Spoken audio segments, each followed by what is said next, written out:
মাননীয় প্রধানমন্ত্রী, সালাম আলাইকুম। এখানে বিডিআরে বিদ্রোহ হয়েছে।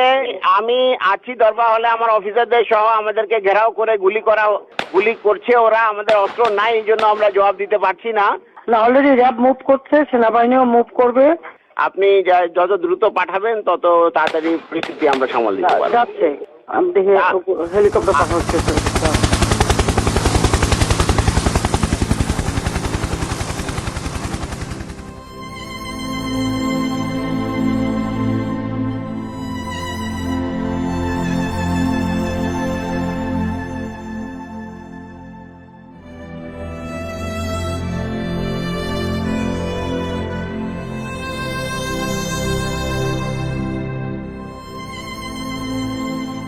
25শে ফেব্রুয়ারি 2009, সেদিন আনুমানিক সকাল 9টায় আমি ফোন কল পাই পিলখানা থেকে, এবং তখন সেই ফোন কলের মাধ্যমেই জানতে পারি যে পিলখানাতে আমাদের সামরিক অফিসাররা আক্রান্ত হয়েছেন। আমি সাথে সাথে তৎকালীন মইনু আহমেদের এডিসি ক্যাপ্টেন জুনায়েদকে এটা ফোনে জানাই, এবং উনি আমাকে বলেন যে সেনাপ্রধান অবগত আছেন এবং উনি ব্যবস্থা নিচ্ছেন। এরপরে এমআইএসটি থেকে আমরা কতিপয় অফিসার সকাল 10:30 বা 11টার সময় আমরা এই আবাহনী মাঠে চলে আসি, এবং এসে দেখতে পাই যে অলরেডি 46 ব্রিগেড এই আবাহনী মাঠে ডিপ্লয়েড অবস্থায় আছে। শুধু আবাহনী মাঠেই না, 46 ব্রিগেডের একটি অংশ এই মেডিনোভার সামনে এই রাস্তায় পিছনের গলিতে ভারী অস্ত্রশস্ত্র নিয়ে সকাল 10:30 থেকে অপারেশন পরিচালনা করার জন্য রেডি ছিল। এর বাইরেও পিলখানার 3 নম্বর এবং 5 নম্বর গেটে র্যাবের একটি সেকশন এবং একটি প্লাটুন অপারেশন রেডিনেস অবস্থায় ছিল। আর আমি ঠিক এখানে যেখানে দাঁড়িয়ে আছি সেখান থেকে মাত্র 300 গজ দূরে ওই যে গাছটি দেখা যায় সেটি হচ্ছে পিলখানার গেট। অর্থাৎ পিলখানা থেকে মাত্র 300 গজ দূরে সকাল 10:30 থেকে সেনাবাহিনী অপারেশনের জন্য সম্পূর্ণ প্রস্তুত ছিল, অপেক্ষা করছিল একটি আদেশের জন্য, মুভ ফরওয়ার্ড। সে আদেশটি আর আসেনি।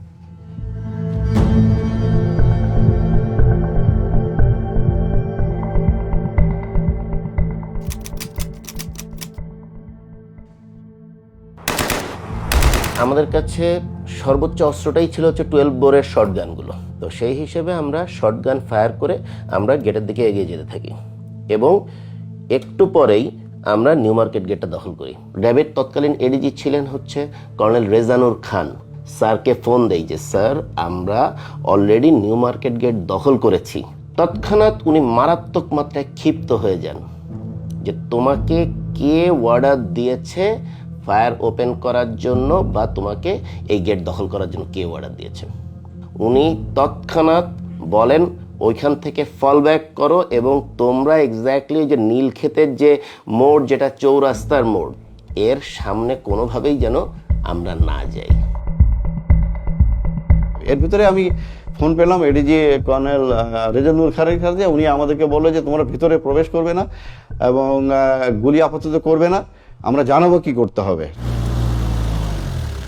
মাননীয় প্রধানমন্ত্রী আলোচনা করতে বলেছেন, এবং তাদের সাথে আলোচনার মাধ্যমেই সমস্ত কিছু সলিউশন হয়ে যাবে।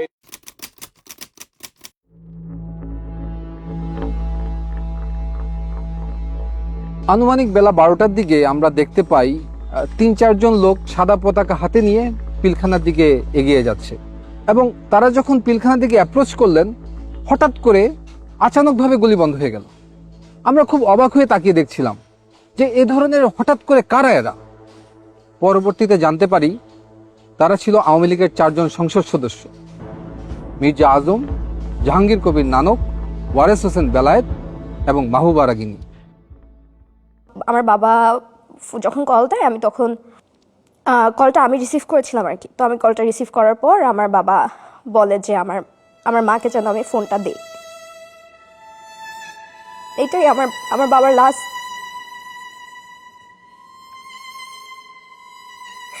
এরপর আর কোনোদিন আমি আমার বাবার ভয়েস শুনি নাই।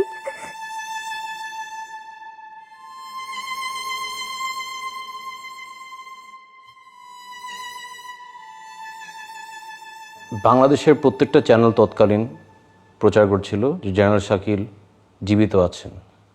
শুধু একমাত্র দেখি এনডিটিভি বা ইন্ডিয়ান একটা চ্যানেল প্রচার করলেন সকাল সকাল যে general Shakil has been assassinated.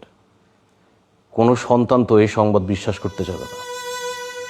এত তাড়াতাড়ি সব কিছু হচ্ছিল, কেউ কিছু বলছিল না। আঙ্কেল আন্টিরা ছিল, বলতাম যে আমি বাসায় যাব, ওটার কোনো উত্তর ছিল না। হলে আব্বু আমার সাথে কথা বলবো, কেউ উত্তর দিচ্ছিল না আমাদের।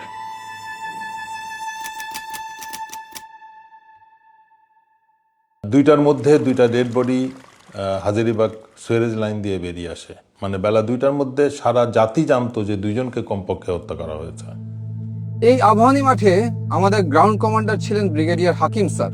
ব্রিগেডিয়ার হাকিম স্যারকে আমরা বারবার প্রশ্ন করি, কখন আমরা ভিতরে যাব, কখন আমাদের ভাইদেরকে উদ্ধার করব, তাদের পরিবারদেরকে উদ্ধার করব। উনি বলেন সেনাপ্রধান তৎকালীন প্রধানমন্ত্রী শেখ হাসিনার সাথে বিষয়টি আলোচনা করছেন এবং ওনার আদেশ পেলেই আমরা মুভ করব।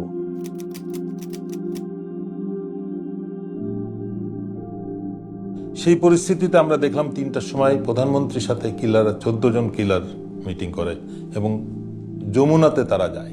যে বিষয়টা আমাদেরকে অবাক করে, কোনো ইন্টেলিজেন্স এজেন্সি বা সরকারি সংস্থা, প্রাইম মিনিস্টারের অফিসিয়াল রেসিডেন্স, SSF, কেউই আমাদেরকে ওই 14 জনের নাম বা ছবি দেয় না।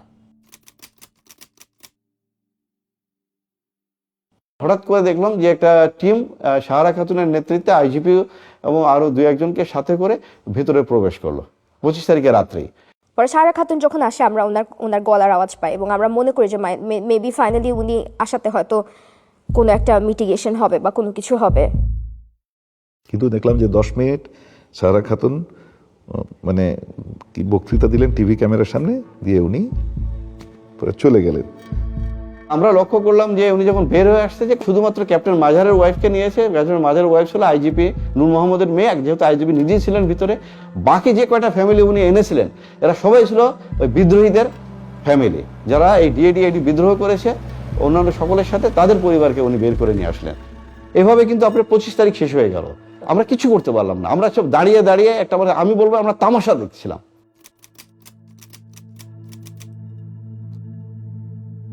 26শে ফেব্রুয়ারি সারাদিন আমরা ইউনিফর্ম পরে অস্ত্র হাতে এখানে অপেক্ষা করছি কখন আমার ভাইদেরকে উদ্ধার করব।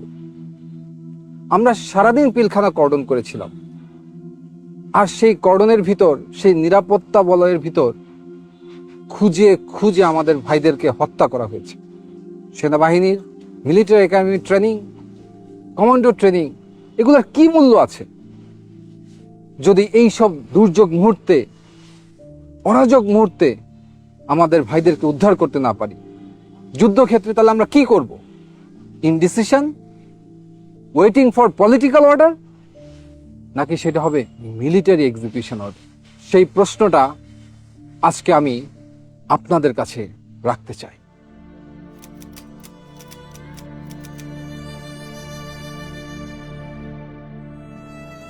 সাতাশ তারিখ আমরা যখন পিলখানায় ঢুকি, সে এক অন্য পিলখানা, চারিদিকে ধ্বংসযজ্ঞ, গুলির ছাপ, রক্তের ছাপ। আমাদের ভাইগুলোর লাশ আমরা গণকবর, ম্যানহোল থেকে উদ্ধার করি। লাশগুলো ছিল বিকৃত।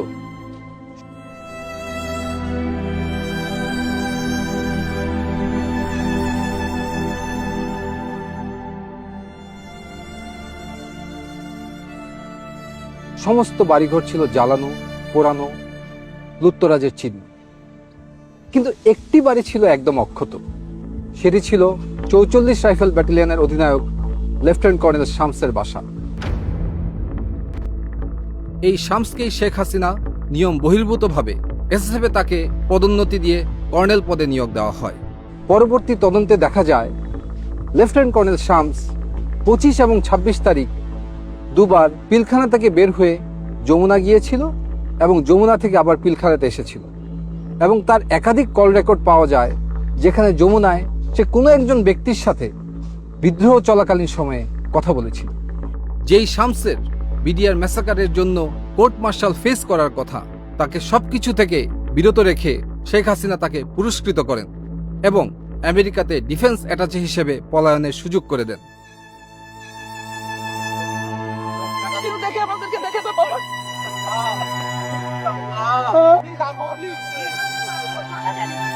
ঠিক আছে, আসো তুমি ওখানে বসো।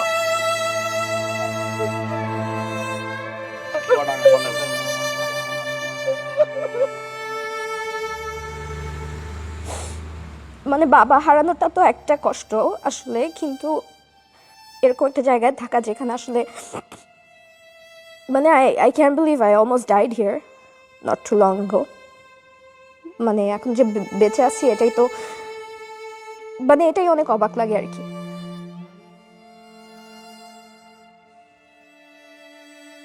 আমার বাবার মাথায় গুলি লেগেছিল এবং এই জায়গাটা থ্যাতলানো ছিল এবং খুব সম্ভবত গুলিটা গাল দিয়ে বের হয়ে গেছে। আমি চাইবো না যেন কিনা আমার সবচেয়ে খারাপ শত্রু কখনো তার বাবাকে এইভাবে দেখুক, কখনো না। মাঝে মাঝে নিজেকে বলতাম, ও আল্লাহ, এটা একটা দুঃস্বপ্ন, কেন জানি দরজা খুললে মনে হয় বাবা আম্মু চলে আসবে। এই দুঃস্বপ্ন থেকে আর উঠতে পারলাম না। সেদিন সার্চ অ্যান্ড রেস্কিউ টিমে যারা ভিতরে ঢুকেছিল তাদের ভিতরে একজন ছিল ক্যাপ্টেন শাহনাজ। এসএমজিটি সিলিংটা নরমাল সিলিং এর মতো না, একটু টেল ইউ দ্যাট এই সিলিং বাইনোকুলারটা আমরা আরবি তো ব্যবহার করি না, আমার জানার মতো বিদেরও ব্যবহার করে না। তো ওইটাই আমার কাছে ফার্স্ট ইয়ে লাগছে যে এটা বাধা কেন এরকম, আর এই সিলিংটার মধ্যে টাইগার লেখা, কিন্তু ওইটা একটা ordinance issue item, but not from our military. এই কোয়েশ্চেনগুলো তো আসলে মানে এটার পরিষ্কার উত্তর পাওয়া দরকার। পিলখানার এই হত্যাকাণ্ডের ঘটনাটির পর যখন 27 তারিখে আমরা ভিতরে ঢুকি এবং পরবর্তীতে তার অবস্থা দেখতে পাই, এটা পরিষ্কার হয়ে যায় যে এটা একটা সুপরিকল্পিত হত্যাকাণ্ড। এবং তখন সমগ্র সেনাবাহিনী কিন্তু ক্ষোভে ফুঁসে ওঠে এবং সেই ক্ষোভ দমনের জন্য শেখ হাসিনা একটি দরবার ডাকে মার্চের 1 তারিখে সেনাকুঞ্জে। এই ঘটনায় সমস্ত সামরিক অফিসাররা এখানে উপস্থিত যারা ছিল তারা ক্ষোভে বিক্ষুব্ধ হয়ে ওঠে। মাননীয় প্রধানমন্ত্রী আপনার সাথে যখন কথা হচ্ছিল মহাপরিচালকের, যদি তখন আপনি সেনাবাহিনী পাঠাতেন, ল্যাব পাঠাতেন, আবার আপনার বন্ধুরা তারা তরবরভাবে ঢুকেছে আধা ঘন্টা পরে এবং তারা কিলিং শুরু করেছে 11:30 থেকে 11টার পরে। তার আগে কাউকে মানে নাই, কিন্তু যদি র্যাব সেনাবাহিনী এই এখান থেকে এইটুকু যদি 1 ঘন্টার মধ্যে ঢুকতে না পারে, সেই সেনাবাহিনী আমাদের দরকার নাই, দরকার নাই আমাদের। আমরা অসহায়ের মতো ওখানে বসে আছি, সবাইকে বলা হচ্ছে, সবাই আমাকে বলছে আসছে আসছে, কেউ আসলো না। তখন যদি ইচ্ছা আমরা সেনাবাহিনী কোথাও আমাদের একটা ট্রেন পাঠাতো, অথবা একটা যদি আমাদের কমান্ডো বাহিনী একটা ল্যাটারও যদি যেত, ওরা পিপিলিকের মতো পাঠিয়ে যেত, কিন্তু কেউ গেল না। অসহায়ের মতো আমার অফিসার গুলো সব মেরে ফেললো, সব মেরে ফেললো।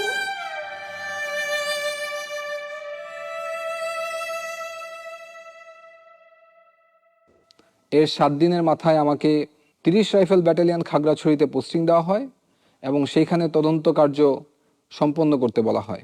আমি যখন তদন্ত শুরু করি এবং তখন দেখতে পাই যে ভারতের বিএসএফ এর বর্ডার পোস্ট থেকে বাংলাদেশের সমস্ত বিওপিগুলাতে উস্কানিমূলক মেসেজ দেওয়া হয়েছে এবং সেই মেসেজের সারমর্ম ছিল যে বাংলাদেশের বিডিআর সৈনিকরা যেন বিদ্রোহ করে, তাদেরকে সেনাবাহিনী হত্যা করতে আসছে এবং তারা যেন অস্ত্র ধরে।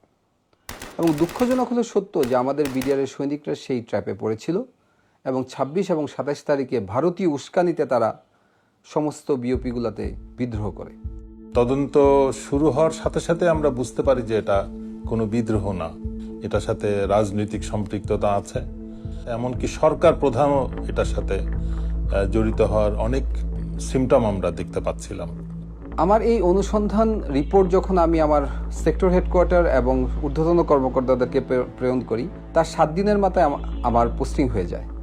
আমাকে ঢাকায় পিলখানা সদর দপ্তরে তদন্ত কার্যক্রমের সমন্বয় কর্মকর্তা হিসেবে নিয়োগ দেওয়া হয় এবং আমাকে ঢাকায় অনতিবিলম্বে চলে আসতে বলা হয়। সে সময় বাংলাদেশের বেশ কয়েকটি সংস্থা তদন্ত করছিল, তার ভিতরে জাতীয় তদন্তকারী সংস্থা হিসেবে একটি সমন্বিত টিম গঠিত ছিল, সেনাবাহিনীর একটি তদন্ত সংস্থা ছিল, এছাড়াও পুলিশ কর্তৃক ডিবির মনিরুল ইসলাম এবং আবুল কাহার আকন্দ, ওনাদের দুজনের নেতৃত্বে একটি তদন্ত কার্যক্রম সংঘটিত হচ্ছিল। এর বাইরেও পিলখানা হেডকোয়ার্টারে রাইফেল সিকিউরিটি ইউনিট যেটাকে বলে, সেখানে পিলখানার আভ্যন্তরীণ একটি তদন্ত কার্যক্রম চলমান ছিল। তার নেতৃত্ব দিচ্ছিলেন তৎকালীন রাইফেল সিকিউরিটি ইউনিটের সিও লেফটেন্যান্ট কর্নেল আজিজ। এবং আমি খুব অবাক হয়ে লক্ষ্য করি যে র্যাব কর্তৃক সবচেয়ে বেশি তথ্য উপাত্ত সংগ্রহ করা হয়েছিল, কিন্তু কোনো এক অজানা কারণে র্যাবকে সেই তদন্ত থেকে সরিয়ে দেওয়া হয়।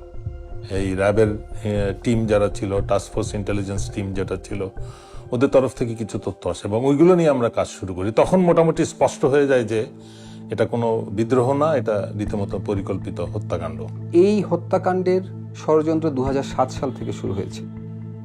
এটা শুধু একদিনের ঘটনা নয়। 2007 সালে সর্বপ্রথম ব্যারিস্টার ফজলেনুর তাপসের কাছে বিডিআরের একদল সৈনিক যায় এবং সেখান থেকে এই ষড়যন্ত্র শুরু। পরবর্তীতে বিভিন্ন পর্যায়ে ব্যারিস্টার শেখ ফজলেনুর তাপস, জাহাঙ্গীর কবির নানক, মির্জা আজম, শেখ সেলিম, লেদার লিটন, আওয়ামী লীগ নেতা তোরাব আলী, তারা বিভিন্ন সময় বিডিআর সৈনিকদের সাথে মিটিং করে এবং কিভাবে এটা এক্সিকিউশন করা হবে সেই ব্যাপারে তারা পরিকল্পনা করে। শেখ ফজলেনুর তাপস 2007-08 সালে প্রতি জুম্মার নামাজ উনি বিডিআর মসজিদে পড়তেন এবং নামাজ পরবর্তী সময়ে উনি বিডিআর সৈনিকদের সাথে ঘণ্টাখানেক মিটিং করতেন এবং এই পরিকল্পনার নেতৃত্ব দিতেন সাবেক বিডিআর সদস্য তোরাব আলী এবং তার ছেলে লেদার লিটন। দুজন রাজসাক্ষী ছিলেন, বিডিআর মসজিদের পেশ ইমাম, এছাড়াও বিডিআর একজন সৈনিক। পেশ ইমাম সাহেব উনি সুস্পষ্টভাবে ব্যারিস্টার তাপসের কথা উল্লেখ করেছিলেন এবং আরও কিছু রাজনৈতিক ব্যক্তিবর্গের কথা উল্লেখ করেছিলেন যারা বিভিন্ন সময় বিডিআর মসজিদের ভিতরে মিটিং করতে উনি দেখেছেন। কিছু কিছু কথা তিনি ওভারহিয়ারও করেছেন। পেশ ইমাম সাহেবকে আবুল কাহার আকন ডেকে নিয়ে যায় জিজ্ঞাসাবাদের জন্য এবং পরবর্তীতে উনি জীবিত আর ফিরে আসেননি। আমার আব্বুকে এটা বলা হয় যে আপনার ভারপ্রাপ্ত থেকে আপনাকে পার্মানেন্ট পেশ ইমাম করা হবে। শুধু এই যে স্টেটমেন্টটা লিখিত যেটা সরকার থেকে দেওয়া হয়েছে সেই স্টেটমেন্টটা দিতে বলা হয়েছে। আর আব্বু যে স্টেটমেন্টগুলোতে বলছে মিটিংয়ের কথা, দরবার হলে কাদেরকে চিনছে তাদের কথা, সেগুলো সবগুলো নিয়েই সমস্যা করা হয়েছে, যে চেঞ্জ করতে বলা হয়েছে। 11ই মার্চ আব্বু মারা যায়। আব্বুর পোস্টমর্টেম হয় ঢাকা মেডিকেল কলেজ হসপিটালে। পোস্টমর্টেম হয়, জানাজা হয়, কিন্তু এই পোস্টমর্টেম রিপোর্ট আজও আমরা পাইনি।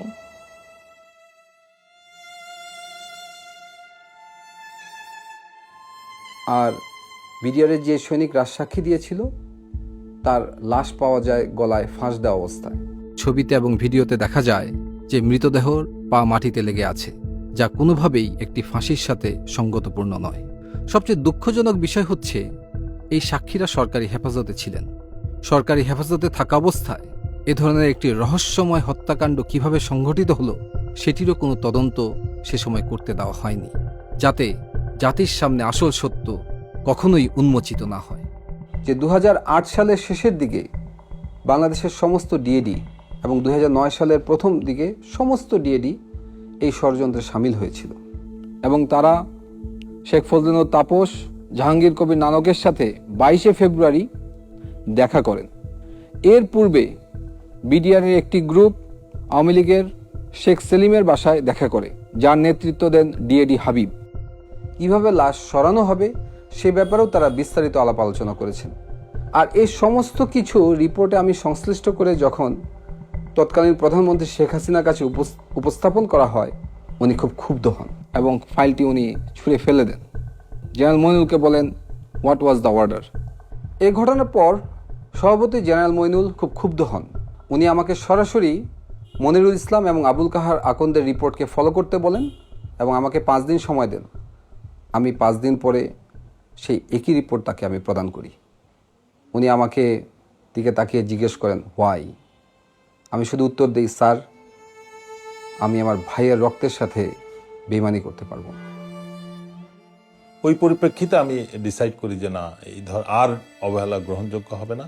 তখন আমি নোট অফ ডিসেন্ট দেই এবং ডিসএগ্রি করি এবং তাদেরকে কোনো সুযোগ দেই নাই যে আলাদা কোনো পেজ আমি নোট অফ ডিসেন্টে ইনসার্ট করব, সেটা ছিঁড়ে ফেলে দিবে। আমি আমার সিগনেচারের উপরে এক সেন্টেন্সে লিখে দিই যে এই ধরনের রাষ্ট্রীয় গুরুত্বপূর্ণ বিষয়ের তদন্তে অবহেলা গ্রহণযোগ্য নয়। একজন সার্ভিং আর্মি অফিসার হিসেবে সরকারি নির্দেশে পিলখানা তদন্ত কার্যক্রম সমন্বয় করার সময় হঠাৎ একদিন আমি আবিষ্কার করি আমাকে আমারই বাহিনীর লোকজন গুম করেছে তারা আমাকে নিয়ে যায় ডিজিএফআইতে এবং সেখানে আমাকে তাদের কাস্টডিতে এবং আয়নাঘরের বন্দী হিসেবে 361 দিন গুম করে রাখে। সেখানে আমি আরো বুঝতে পারি আমার মতো আরো অনেক সামরিক অফিসার সেই আয়নাঘরের বন্দী। কি অপরাধ ছিল আমাদের! পিলখানার এই নির্মম হত্যাকাণ্ডের পিছনে যে রাজনৈতিক ব্যক্তিবর্গ ছিল তাদের মুখোশ উন্মোচন করাই ছিল আমার অপরাধ। সত্যকে উদ্ঘাটন করাই কি ছিল আমার অপরাধ? জাতির কাছে আমি আজকে এই একটি প্রশ্ন করে যেতে চাই। আমার বিয়ে ঠিক 10 দিনের মাথায় হঠাৎ তার ফোন বন্ধ, আমরা জানি না সে বেঁচে আছে কিনা। তখন আমার নামে একটি মিথ্যা মামলা সাজানো হয়। আমাকে বলা হয় আমি ব্যারিস্টার ফজলুল তাপসের উপর বোমা হামলা ষড়যন্ত্র করেছি। দৈনিক বাংলা ভবনে একটা এসির কম্প্রেসার ব্লাস্ট হয়ে নিচে একটা গাড়ির গ্লাসের উপরে পড়ে এবং গ্লাসটা ভেঙে যায়। এটাই হচ্ছে মূল ঘটনা ছিল, যেটা তখন সমস্ত টিভির স্ক্রলে প্রথম নিউজ এটাই আসে। পরবর্তীতে একদিন পরে নিউজ টোটাল চেঞ্জ হয়ে যায় যে এখানে একটা বোমা হামলা হয়েছে। তারা আমার সদ্য বিবাহিত স্ত্রীর একটি ভিডিও দেখায়। সেখানে দেখা যায় যে আমার স্ত্রী আমার শাশুড়ি সহ কোন এক জায়গায় যাচ্ছেন এবং তখন এই ভিডিও দেখিয়ে তারা আমাকে একটি সাদা কাগজ দেয়। আমি এর মর্ম বুঝতে পারি। আমি সাদা কাগজে স্বাক্ষর দিয়ে দিই। 9 নভেম্বরে হঠাৎ করে আমাদেরকে বলা হলো যে 5 বছরের জেল। গত বছরই এই মামলার টোটাল ফাইনাল রিপোর্টটা দেয় যে ওইখানে এই ধরনের কোনো ঘটনাই ঘটেনি, হচ্ছে আমাদের জীবন থেকে 5 বছর চলে যায় শুধুমাত্র এই ধরনের একটা কেসে নিয়ে। যারা যারা এই নৃশংসতম হত্যাকাণ্ডের সত্য বের করতে চেয়েছে, এই সত্যের পিছনে যারা কাজ করেছে, প্রত্যেকটা পরিবারকে নানাভাবে অপমান, নির্যাতন, জুলুম, জেল অথবা গুমের শিকার হতে হয়েছে। এই ঘটনাটা মানে আওয়ামী সরকারকে প্রচণ্ড আত্মবিশ্বাসী করে তুলেছিল। কারণ হচ্ছে তারা বুঝতে পেরেছিল যে বড় একটা অঘটন ঘটিয়েও তারা সেটাকে চাপা দিতে পারবে। মানে তাদের আত্মবিশ্বাসটা বেড়ে গিয়েছিল এবং সাধারণ মানুষের মধ্যে একটা ভয় ঢুকে গিয়েছিল। মানে ধীরে ধীরে যেটা হয়েছিল যে রাষ্ট্রের ইনস্টিটিউশন সব ধ্বংস হয়ে গেছে। একদম প্রত্যেকটা ইনস্টিটিউশন যদি কাজ না করে তাহলে কোনো গণতন্ত্র টিকতে পারে না, কোনো রাষ্ট্র দাঁড়াতে পারে না, কোনো পজিটিভ কিছু দেখা যায় না। বিশেষ করে ইলেকশনগুলা, তো ইনস্টিটিউশনগুলা ধীরে ধীরে আওয়ামী গভর্নমেন্ট মানে ইচ্ছাকৃতভাবে ধ্বংস করেছে, যাতে করে কোনো কিছু বাংলাদেশের ভবিষ্যৎ না থাকে। এবং আমার মনে হয় এতে উদ্দেশ্যটা ছিল অন্য রাষ্ট্রকে সাপোর্ট দেয়া, যাতে হচ্ছে সেই রাষ্ট্রটার একটা করদরাজ্য হয়ে আমরা টিকে থাকি।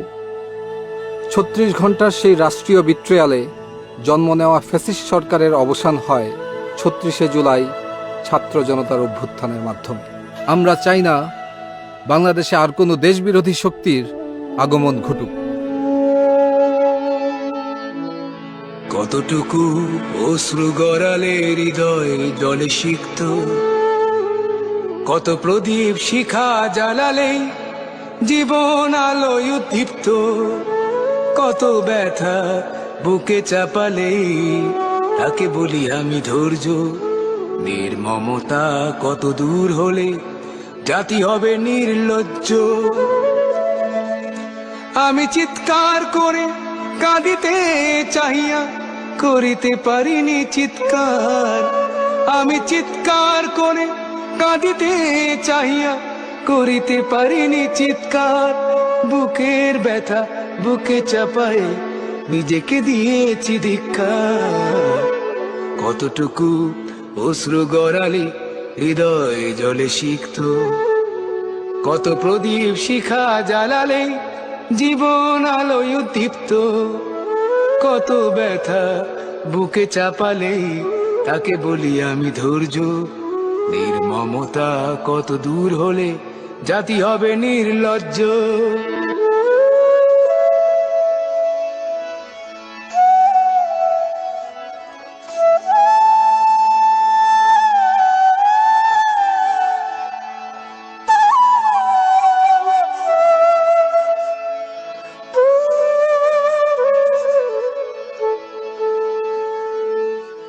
আজও কানে ভাসে সেই কথাগুলো, কে জানে হবে যে শেষ কথা।